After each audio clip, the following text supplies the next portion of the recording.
Who the hell can wait till morning? Talk now at latenightsportsradio.com.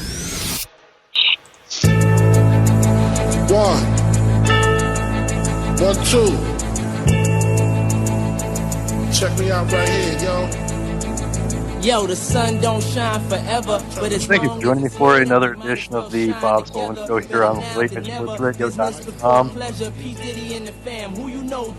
Joined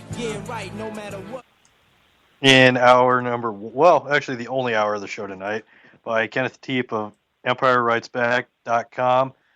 Kenneth, how you doing tonight? I'm doing good, Bob. Thanks for having me on again. Yeah, no problem. You know, I went and did the Domino's ordering app and all ordering. I sent a slice of pizza emoji to Domino's, and I see that it's just an added step they just send you a link to Domino's.com basically to order pizza. So you're just adding another unnecessary step. So I would advise you, if you ever eat Domino's, to not use the Twitter to order pizza. It's just a wasted step. Oh, I haven't eaten Domino's since I was in college, probably, and I hope to never have to eat it again. But thank you for the advice. I will remember that if I ever have to. No problem. World Series time in New York for you. You got the Mets, KC. Mets down 3-1 in the series, have the lead here in Game 5, 1-0. How much confidence do you have right now in a 1-0 lead? I would have to guess it's close to 0. It depends really for the Mets how long Harvey can stay in the game for. If he could pitch into, the 8th inning positively, I think they have a better chance of winning, because the longer or the more innings that they have to rely on their bullpen, the higher likelihood is that the Royals will score a run and then eventually outlast them again like they did in Game 1. Is it funny to you, with the Royals, if you look back on their run the last 2 years, I mean, with the Mets, maybe there's a slight edge to Kansas City, but I would take the Mets pitching staff over Kansas City. I mean, the really only team that I feel like going into a series they were better than was the Astros, and they should have lost that series. Do you think with Kansas City, I don't think people realize how much luck has been involved in their run. Yes, obviously to get to the finals, you need a little bit of luck in any sport. But I also think their biggest advantage that they have over a lot of the teams they play is just how fundamentally sound they are. Like, they do the little things, like they run the bases well, they field well, which we've seen in this series just against the Mets alone are two of the biggest reasons that the Mets are down 3-1 in the series right now. Do you see any way the Mets come back and win this series? Honestly, not right now. I know Harvey obviously looks good tonight, but he's obviously not going to be able to start the last 2 games. I know if they get to Syndergaard in Game 7, they'll probably have a lot of confidence, but I actually thought the Royals would win the series in 6. So I don't think that they would win another game in Kansas City, or their first game in the series, I should say, at all in Kansas City. Are Mets fans right now, obviously they love Harvey right now, but he was almost shut down for the season by Scott Boras at one point. Is there a love-hate relationship with Harvey with Mets fans because of that reason, or is it more so they hate Scott Boras for what he is going to try to do with Harvey? I think they just were upset at the whole situation. I don't know if there's one person particularly that they were throwing the blame at. I just think they were upset to see probably, if not their second best starting pitcher.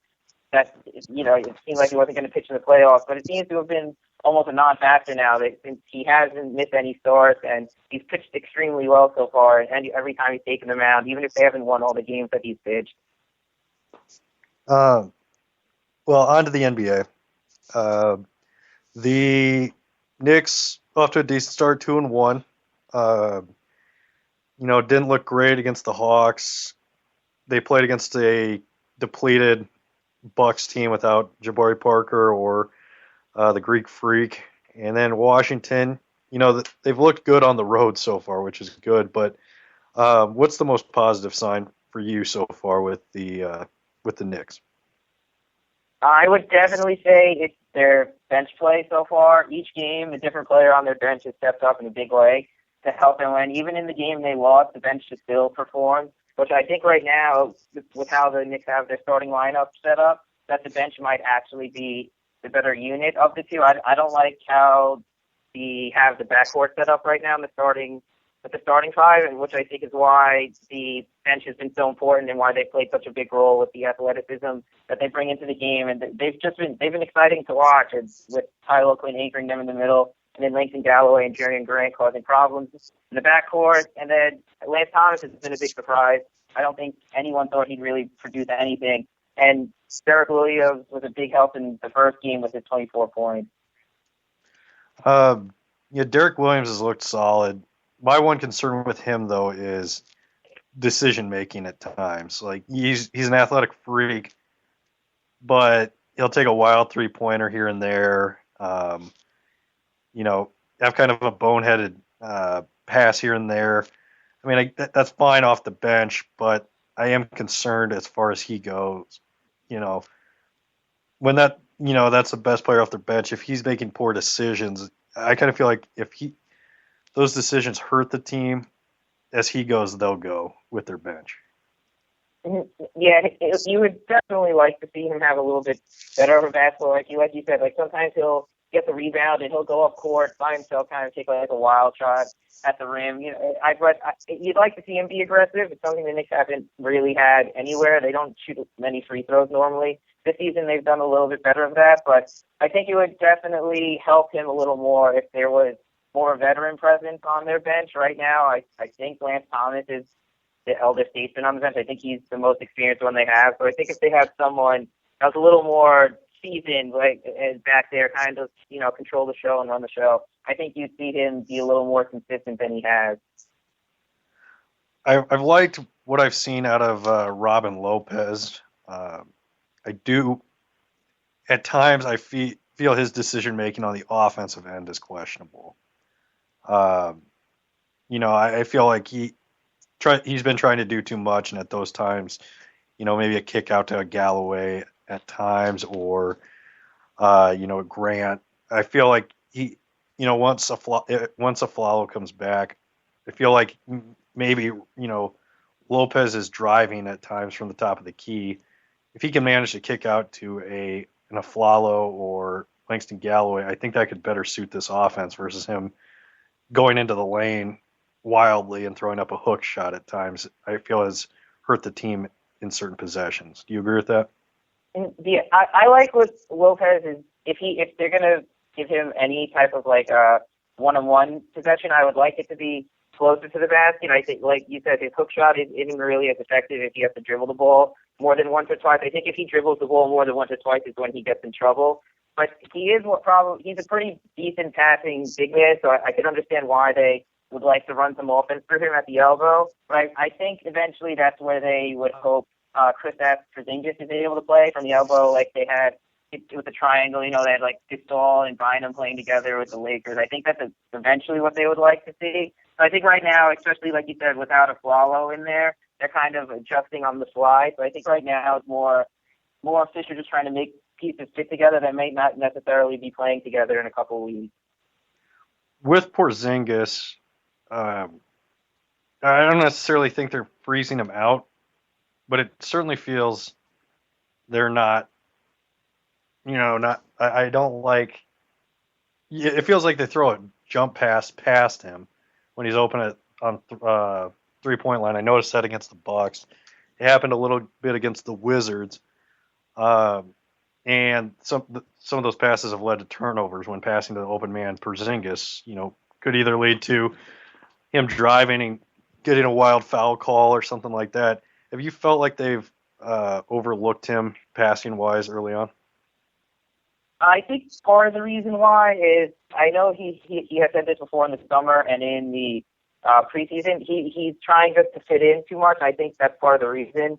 He tries too hard to fit in. I think they would benefit if he was a little more aggressive, like against the Bucks. I think he had 8 or 9 free throw attempts. I think they would like to see that. Or he made 9 free throws out of the 12. I think that's something that they were very happy to see and something they hope to see more of since he's only taken 4 in the next 2 games combined. So I think that's something that will come once he, is used to playing more. Because you could tell the first couple of games he was a little nervous, especially in his first game at Madison Square Garden. I think he airballed his first jump shot in that game. Yeah. In his first three games, who does he most remind you of in the NBA? Honestly, I'm not too. I've never really seen someone that can affect the game with his size defensively, but has like the skills that he has go offensively. Like when he had to play against the Hawks on the fast break, when he did kind of like a spin dribble and he dunked it in the open court. There isn't really anyone near 7 feet tall that I've ever seen do that. But he's kind of in a class on his own right now. I know the most popular comparisons so far have been, either Dirk or Pau Gasol, and I know Phil Jackson said that he could be a Sean Bradley. I hope he's not a Sean Bradley. I hope he's closer to the other two. But right now, I think he takes a little longer, I think, to figure out who exactly he is.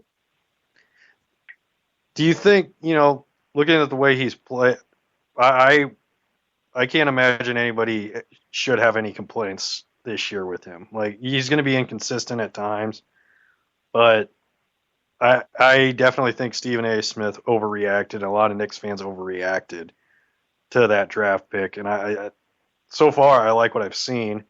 I still feel like unless Okafor or Russell was available at that spot, I feel like he was the best pick available, and I feel like I guess Stanley Johnson might be somebody, but I don't think he would be a good fit with the Knicks. I think Porzingis is the best fit, and I think long term he'll be a nice piece on a good team for the Knicks. Mm-hmm. Yeah, I agree. I don't really know why people hopped on booing him so much when they started.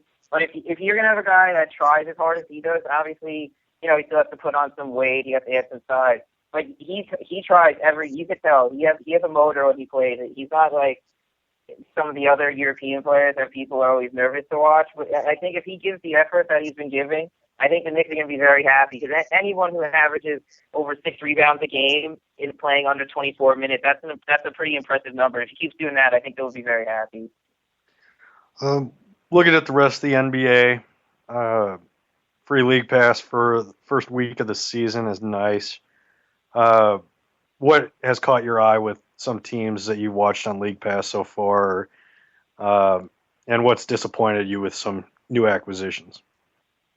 Well, I enjoy watching the Kings. I'm surprised they seem to be fitting together a little better than people thought. I know playing the Clippers in 2 of your first 3 games isn't that easy, but DeMarcus Cousins has been outstanding. I hope he's not hurt. I know he has an Achilles injury. I don't know he's day to day, so hopefully he's okay. And then just seeing how it doesn't look like the Warriors are going to slow down at all from their championship. They don't seem to have a championship hangover at all. And then probably the Pistons being 3-0. That's probably one of the biggest surprises. They're playing really good defense, and I think they beat the Bulls over the weekend, and then beating the Jazz and the Hawks on opening night pretty decisively. Three pretty impressive wins for a team that some people think can, make a run for the playoffs in the Eastern Conference this year. And what about disappointments? Who have you been disappointed by? Probably the Bucks being 0-3. Obviously, that's good for the Knicks because they're one of the teams that should be fighting for a playoff spot. But definitely the injuries so far. It's disappointing to see teams like the Pelicans and the Rockets facing so many injuries already, and who are especially in the Western Conference. Because you could conceivably say if you start the week what a season as poorly as either of those teams have, both being 0-3, they can knock themselves out of the playoffs before Christmas, which is pretty upsetting, seeing as they have 2 of the 4 fun players to watch, and Anthony Davis and James Harden on their team. I've had fun watching the Jazz and the Timberwolves so far. I like, Rubio. I like what he did opening night against the Lakers, and the Jazz. Favors look, a little more seasoned after an off season. I like Hayward. I like the Jazz nucleus. I without Exum, that's going to be an issue. I feel this team again, is another player away from making the playoffs. It's just going to be so tough for them. And then the Wolves, I just like, the Garnett factor of how he's, in his 20th year and still playing like a complete psycho, getting into scrums with Julius Randle and stuff like that. I think, in a couple of years, Jazz, Wolves, that could be an interesting, those could be two interesting teams. I am, looking in the West, the Mavericks, I think they're gonna struggle big time, and I think it's gonna take a while for LaMarcus Aldridge to get incorporated with the Spurs. He looked fine in the first couple games, but I still think there's going to be some growing pains with that team. Do you agree? Mm-hmm. Oh, yeah, definitely getting to face the Atlantic Division through your first three games is definitely easy. And then they get the Knicks tomorrow. So, obviously, we've been impressed how the Knicks have played, but it's still a team that the Spurs should beat. But I would agree with you about the Timberwolves and Jazz. The Jazz have just always seemed to be one player away. I think they need to get a veteran type of player in there kind of just to bring it all together. They have a really good coach in Quinn Snyder. And then with the Timberwolves, Karl Anthony Towns has been outstanding. I know it's only been 2 games, but the double-doubles that he's put up in both games have been really impressive ones. It looks like he's a pretty legitimate player. With, looking at Dallas, already Deron Williams hurt with another ankle injury. You look at, Matthews is probably going to play every other game for a little while. Parsons, not playing. How bad do you think this team's going to be, and how unfortunate is it that the Celtics get to swap picks with the Nets, and then they get a draft pick a lottery pick from Dallas for the Rondo trade? It's just like they have all these assets, and they're just going to keep building up more and more assets with this team. It would be interesting, I think, if for the Mavericks, because like you said, if they finish outside the top 7, they have to give their pick to the Celtics. So it would be interesting to see if I don't think they'll ever do it because Mark Cuban doesn't seem like this kind of person. But if they start tanking, kind of like we've seen teams do in previous seasons recently, I don't know if they'll let them do it, but they have a lot of incentive to do it because they're kind of stuck going nowhere right now. Because anytime you're starting Raymond Felton in your backcourt, you have a problem. So that's one area that they really have to improve. Like you said, they have so many injuries to overcome that it might be better off for them to kind of, lay low, try to get a high draft pick this year and see if you could just make one more run with Dirk next year. Because it doesn't look like it's going to happen this year with how loaded the Western Conference is. A lot of people are in love with the Heat. They did not look particularly good against the Cavs. And, that's everybody's loved pick to compete with the Cavs this year, assuming they're healthy. I don't really see that happening. I don't see really any competition in the East for the Cavs right now. Do you? I don't think there's any real competition, but if I had to pick one team, it would probably be the Heat. I think if you look at their roster, like you said, if injuries weren't a thing, they probably have one of the top rosters in the NBA. The starting lineup is probably the best in the Eastern Conference, 1 through 5. It's just a matter of if their starting unit and their bench can stay healthy. They're relying on a lot of guys that haven't really particularly been healthy in recent seasons, but they did look relatively good. I know it's against a really undermanned Rockets team today. They were down by 20 in the first half and ended up winning the game by 20 points. That's a pretty good turnaround for them, but I think, like you said, I'm pretty sure the Cavaliers will probably run away with the Eastern Conference, but Miami would probably give them the best series in the playoffs if they were healthy. So far with the Bulls, do you like the addition of Hoiberg? Personally, I don't get to see the Bulls much, but it seems like their offense may be what they're focusing on now more, giving up some of their defense. But I don't know if that's really the direction they should be going in. I think if they're obviously their calling card in recent seasons has been their defense, but if they could score a little more, it'll obviously help. But I think that he has done a good job so far finding a balance between Butler and Rose because people keep trying to make that a conflict. But I really like how New York pitchers play. I think I was a smart decision to put him in the starting lineup. He deserves more minutes because Noah looks like a shell of himself. Looking at Indiana, do you think, if they are kind of middle of the pack, 7, 8 seed in the East, which is probably what's going to end up happening with them, do you think it's time to move on from Frank Vogel at this point? It looked in recent seasons. I thought there were a couple times that they could have moved on from him. I think this will probably be kind of like not a redo year, but he kind of got a pass last year losing George and seeing how competitive the team still was. That was a pretty impressive coaching job. But I think you're already starting to see some people start to murmur about him because I don't understand the move of moving Paul George to power forward. That doesn't really make sense to me. He's probably a top 4 or 5 at worst small forward in the NBA, so I don't know why you would move him to, give more playing time to, someone like CJ Miles. CJ Miles, CJ Miles. It doesn't make sense to me. I think eventually they'll go with Mahiney and Miles Turner in the front court, move him back to the small forward. I think that's what would be best for the team, and then have Monte Ellis come off the bench as like a 6-man, like he should be. If you would have to bet, pick 2 teams from the East and 2 teams from the West that you think that were in the playoffs last year that you think, I know we're 3 games in, but that you would bet would not make the playoffs this year.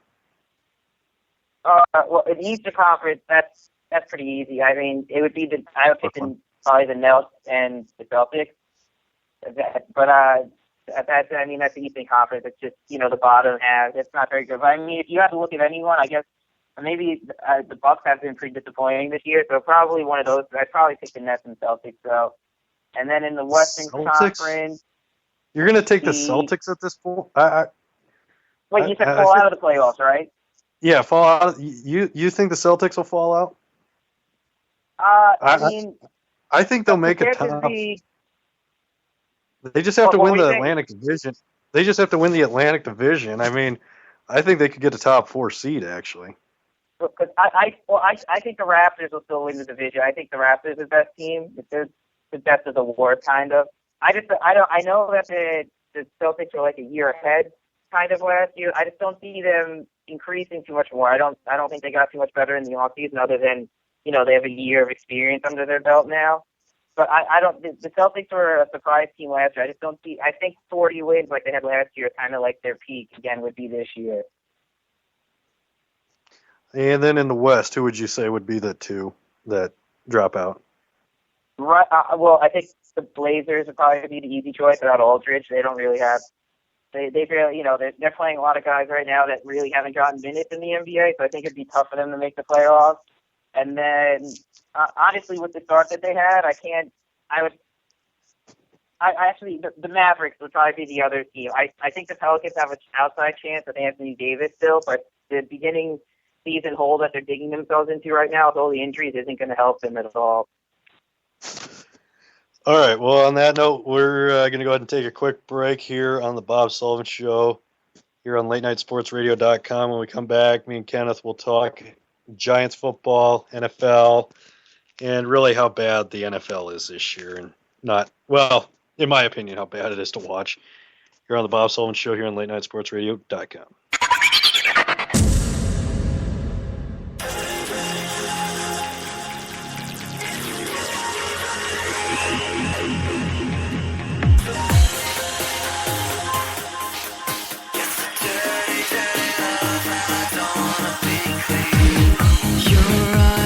Melting me down to a puddle on the floor. Your lips gave me a hunger. It's all I want is more.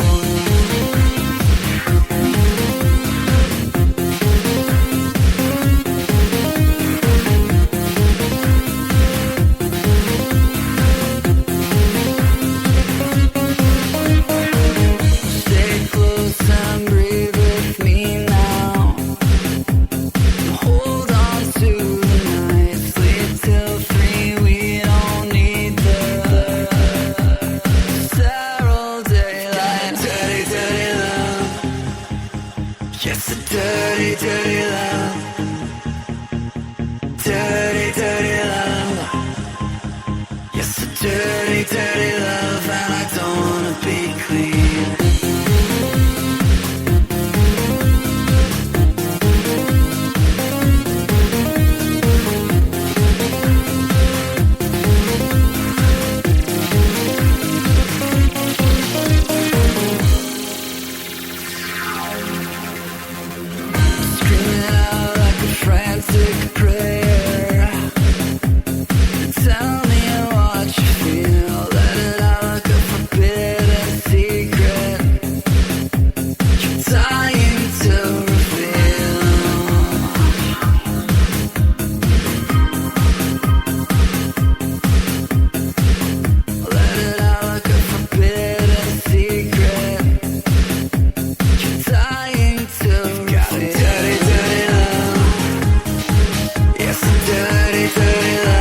the hell can wait till morning? Talk now at latenightsportsradio.com.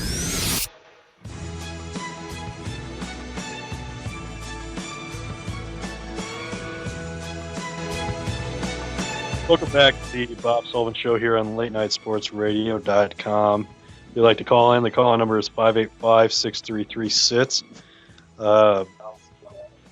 And I'm joined back with Kenneth Teep of EmpireRightsBack.com. Kenneth, NFL feels like this is a very inferior, as the years have gone by, the product keeps getting worse. And this year, the NFL has been almost unwatchable for me. The officiating is terrible. Quarterback play has been awful around the league. Is this one of the worst years you can remember in your lifetime? Granted, we've only been, both of us are in our early 20s. But is this the worst season you can remember? Probably, because I know, usually on Monday night or Sunday night, no matter who's playing, it's a football game I want to watch. But now it's almost like a chore to watch primetime games if the Giants aren't playing, especially the Thursday night game. That's some of the worst football that I think I've ever seen, which is probably something they should get rid of. And then the teams that they send over in London never seem to really. That seems to be a poor way of showing people outside the United States of what football is. I would agree though that it's been pretty poor recently, and it just seems to be getting worse.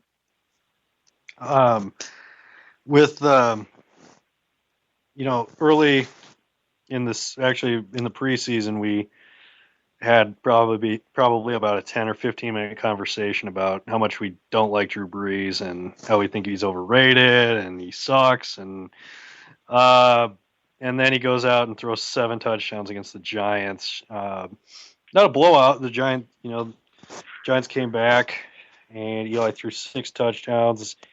And again, Giants get effed in the A, so to speak, on another punt return blunder late in the game. What is your take on Drew Brees right now? They're now 4-4. They're kind of back in the hunt in the AFC South. If Carolina is undefeated, but I feel like they can fall off at any point. And Atlanta, I think they have some chinks in the armor. What do you think right now as far as New Orleans go? They are right back in the playoff picture, which I think was something not many people would have thought would happen. I think they've won 4 straight games. I think after losing their first 4. So I mean, they're right there. They have wins over teams that they're going to probably be fighting for a wild card. Like you said, they're a little behind the Panthers right now, but I think the Falcons are overrated also. But they beat the Giants. They already beat the Falcons once. They beat the Cowboys, which is 3 teams that are probably going to be right there. So it looks like they have as good a chance. Looking at their schedule, they should probably win their next 3 games, playing against the Titans and traveling to Washington and Houston before playing against the Panthers in the first week of December. So by that time, you could be looking at a 7-4 Saints team against probably a pretty good Panthers team. So, do you think, looking at the play at the end of the Giants game, the face mask penalty, and it feels like there's more and more flags being picked up this day and age. And then you also look at the fact of these refs, instead of making a call, they just rely, okay, well, if we're wrong, we can rely on replay. It's almost as bad. It's not as bad, but when they had those replacement refs, how bad they were. These refs right now, they're not bad. They're just lazy, and it really pisses me off. No, definitely, because if you have a system in place that will make up for mistakes that you make, it's gonna, they're automatically gonna get lazy. But like you said, with them picking up flags, dropping flags, like the last play of the Giants game today, I've never personally seen a flag get thrown, picked up, they set the ball, and then they drop the same flag again after looking at a replay. I've never seen that before. I thought it was against the rules to review penalties, but that was really just, a perfect way for the Giants to end the game after how poorly they played today. But in general, I think it seems like flags are up in the NFL, and these refs don't have it. There's no consistency, and they're not really held accountable for anything that they do. Sometimes, they'll get slapped on the wrist with a fine, or they'll lose points so that they won't be able to referee playoff games or Super Bowl games. But some of them I don't really think care if they ever get to do that. They kind of just go about their business. But I would agree with you, though. Something needs to be done. There needs to be some continuity or consistency with their calls, because every crew calls things differently. It has a big impact on the game. The one era that in the NFL that I'm over is having a refereeing expert that's always wrong. Like Pereira and Mike Carey on CBS and Fox, those two are atrocious at their job. I don't even understand, half the time when they bring Mike Carey on, it's after the play has already been determined, and he's like, yeah, they made the right call here. And it's like, oh, thanks, Mike Carey. Or he analyzes it before and he's wrong. And Pereira is the same way. He gets as many wrong, and then he's like, well, in the rule book, it should have been this. And it's like, well, why wasn't it? You're obviously wrong if you're – I just don't understand why we need these ref experts to discuss. I mean, I guess it's filler time at 2.5 minutes to figure out a play. But that era needs to be over with NFL broadcasts. You agree? Mm-hmm. Oh, definitely. Because I know, like you said, Mike Carey said he makes Mike Pereira look like he knows what he's talking about. But it just seems like, you said, it's like that time they're filling up just any way they can. I don't really know when they started bringing them in. It hasn't been within like the last 4 years, I would say, that they have these experts sitting in the booth. But I don't really think they add anything, because most of the time, they're only being brought. I don't think they're watching the game per se. I think they're just being brought in to see a replay or two, which I think takes away from what's going on, which I think they should just let the analysts talk about it, because, they're pretty well schooled in the rules and what's going on. Otherwise, they wouldn't be in the booth doing their job. And it's going to be horrible in the Super Bowl when there's a bad call, and on CBS they have to bring in Mike Carey to analyze why whether Aaron Rodgers threw an interception to Patrick Chung or something like that, whether the ball hit the ground or not. And I can't stand these guys anymore. It's funny to me with ESPN making all these cuts, getting rid of. It seems like all these other networks. It's like, okay, do you guys not just see what happened with ESPN, where they had to make all these cuts, and now you watch football, like college football on ESPN, and the production is terrible now with all the, laying off production people. The last couple of weeks in college football has been absolutely awful as far as camera work and everything goes. Wouldn't you look at that if you're a network like CBS Sports or NBC, Fox? Well, maybe we shouldn't waste our money on a referee and expert. Mm-hmm. Yeah, I think they could definitely put their money into, better places, or places where it'd be more productive or useful in. Because like you said, I don't watch much college football, but, I'll flip around on a Saturday and see stuff. And some of these people that they have, even, like you said, production-wise, but even announcing the game, I have never heard of them before. Usually you would think of, like, something as big as ESPN, that they would have a lot of people on that you would know, but you rarely know the people that they're throwing out here to announce games. I know there are a lot of college games, obviously, but like you said, their just quality has just been going down the drain, and it doesn't seem like it's going to be coming back out anytime soon. It's almost like, with what ESPN's putting out there as far as their play-by-play, it's almost comparable to, like, their abilities are about on the abilities of, like, a porn star acting-wise. That's how bad of work that they have with play-by-play. And, granted, it was Nebraska Purdue, but I'd never heard of either one of their play-by-play or color persons,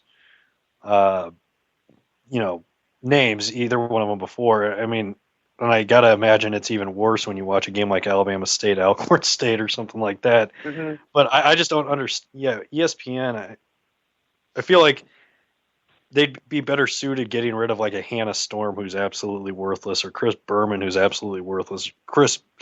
All these former athletes that contribute nothing, and that cost you a couple $1 million a year, versus cutting production people that actually put out a good product.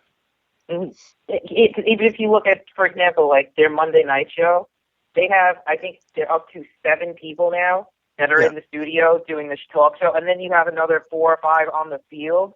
What do you need 12 people breaking down one game for? It doesn't make any sense, especially when you have to listen to someone like Ray Lewis get all hyped up over nothing. I can't stand listening to him talk, and like Trent Dilfer. Guys, like, I just don't understand what their place is. I think they would be fine with having, on the field, Steve Young, I think Steve Levy is his name, and maybe one other guy. You don't need 5 or 6 guys on the field and then another 6 or 7 in the studio. It becomes repetitive after a while. There's only so much you can talk about or how many different angles you could take from one player, one game. Well, I mean, look at NBC. I think it was like their first couple of years. They had Sunday Night Football. They had Dan Patrick. Rodney Harrison wasn't there, but they had 2 people in the studio. I think Collinsworth was in the studio at that point because Madden was in the booth. They had somebody else, Jerome Bettis, and then they had another panel that had Tiki Barber, Jerome Bettis, and then some other former running back.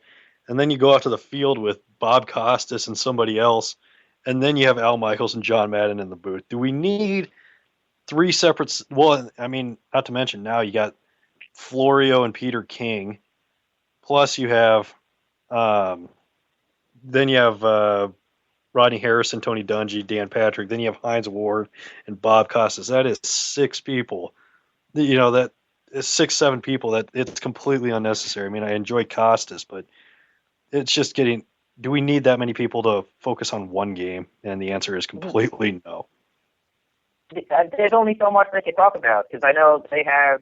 I think Costas he does the introduction, I think, to start the game, and then I think he has his own segment at halftime, which I think part of the reason people don't like these late games or lose interest is just because of how long they take. If you take some of that stuff out, because I know they'll never get rid of commercials, you could probably cut down on game time by easy, like 15, 20 minutes with all this pregame and halftime junk that really no one listens to. That's usually the time everyone goes to refill their drink, get more food, or use the bathroom. Well, getting off of broadcast, how terrible they are at this point. Are you surprised? I guess we shouldn't be surprised, but with how much defense Greg Hardy gets from Jerry Jones about being a leader, how many more incidents can this guy have on the sideline? He didn't have one today, but how many more incidents do you think he can have, or do you think he has infinite number of incidents he can have with the Cowboys because of Jerry Jones? Well, as long as he, keeps getting interceptions like he did today and rushing the quarterback, I would think, sadly, that he'll be able to do whatever he kind of wants with the Cowboys. I know after the last week's, disaster, he called him a leader on the defense, and they were looking into possibly giving him a contract extension. As a Giants fan, I hope they do that because it'd be such a boneheaded move. They would regret it immediately. Because I know today he even, he went down with an injury. You don't root for injuries, but this was the first time I was almost happy to hear someone got hurt. Because I don't think there's any place for someone like him playing football. Can you? I saw a couple Greg Hardy jerseys in the crowd today. How could anybody as a human being buy that jersey? I honestly don't know. Like, I know we've talked about before in some of my profile pictures, I have a Michael Vick jersey on, which I know I've got, people have asked me why I had it, but that picture's it was before he was even suspended. So, I mean, obviously I don't wear it out anymore now, but it's a picture I still have, or a jersey I still have. But, seeing what he's done now, Hardy, and people still, support him like that, it's just mind-boggling to me. But that's exactly why Jerry Jones isn't going to get rid of him. How much money do you think he made off of those jersey sales? He's not going to give away any of that money. Well, looking at the Vic situation, I feel he served his time. What he did was horrible, but he served his time.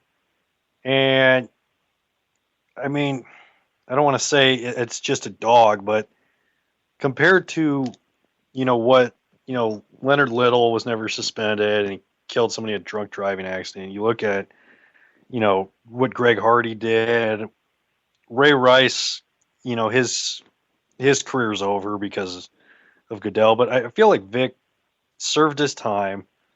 He seems like he is remorseful over it, and I feel like he's tried to change his life after that incident. So I feel like I don't think people should have as much of a problem with wearing a Michael Vick jersey at this point.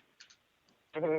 Yeah, and I know, like you said, it's you don't want to say like it's only a dog because that obviously would offend a lot of people, but I mean, he obviously made a mistake, like you said. He paid for it. He went to jail. He did his time, but he doesn't. He seems like to have legitimately learned something from it, or at least grown from it. I can't say the same thing watching Greg Hardy with the stuff that he says in interviews or how he acts on the sideline, that he's learned anything, or that he even will ever learn anything from what he's done.